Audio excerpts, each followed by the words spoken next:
Hello प्यारे बच्चों, एक क्वेश्चन आपके सामने है, लेकिन मेरी बात ध्यान से सुनो। ऐसे क्वेश्चंस नीट में, एम्स में, एआईपीएमटी में पहले कई बार आ चुके हैं। इसमें मैं एक बहुत इंपॉर्टेंट बात पर आपका फोकस चाहता हूं, ठीक है, ताकि ये गलती आपसे एग्जाम में ना हो। सबसे पहले मैं आपके सामने एक सिचुएशन रख रहा हूं, ध्यान से सुनो, फिर उसका आंसर कॉमेंट सेक्शन में आप दो और उसके बाद फिर इसका सॉल्यूशन लिखो। बात समझ में आ रही है? तरीका वही रखना है जो मैंने बोला। बच्चों यहाँ पर अगर आप देखो तो एक स्प्रिंग है, स्प्रिंग से एक ब्लॉक अटैच है ना, और ये ब्लॉक बच्चों एम्पलीट्यूड ए के साथ सिंपल हार्मोनिक मोशन कर रहा है।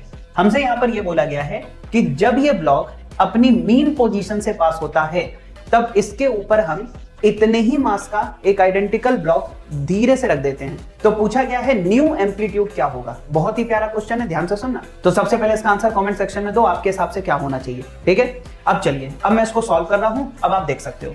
तो बच्चों जरा ये समझो कि जब ये ब्लॉक अपनी मीन पोजीशन से पास हो रहा होगा, यानी कि मास m का ब्लॉक अपनी मीन पोजीशन से पास हो रहा होगा, तब इसकी जो स्पीड है वो मैक्सिमम होगी।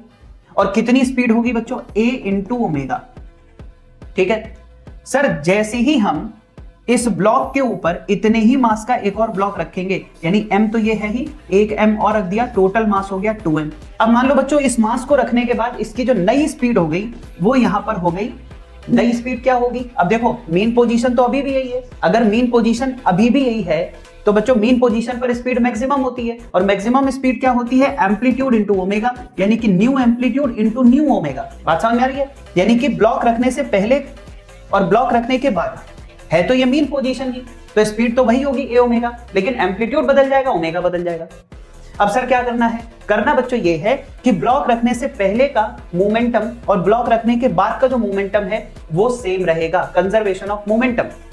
तो क्या करेंगे सर? इनिशियल मोमेंटम कितना है? m a omega, final momentum कितना है? 2m, उसके बाद बेटा न्यू एम्पलीट्यूड a डैश। अच्छा सर नया ओमेगा, तो यहां पर हो गया ओमेगा डैश। यहां से बच्चों एम्पलीट्यूड फाइंड कर सकते हो, लेकिन सर एम्पलीट्यूड फाइंड करने के लिए तो पुराना एम्पलीट्यूड a है। सर ओमेगा क्या होता है? रूट के बाय m। बहुत बढ़िया सर, यहां पर अगर हम देखें तो सर नया ओमेगा क्या होगा? रूट के बाय टोटल मास अब कितना हो गया? 2m, क्योंकि बाद में 2m मास ऑसिलेट करेगा, ठीक है। तो बच्चों यहां से अगर आप देखो तो बहुत कुछ कैंसिल हो गया है, जैसे रूट के ये सब कैंसिल कर दो, तो बच्चों यहां पर रूट 2 बचेगा, रूट 2 और 2, तो यहां पर रूट 2 ऊपर आ जाएगा, वो नीचे चला जाएगा, यानी कि सर नया एम्पलीट्यूड हो जाएगा पुराना एम्पलीट्यूड डिवाइडेड बाय रूट 2। तो ये हमारा यहां पर आंसर होगा। बहुत ही प्यारा क्वेश्चन था, ठीक है।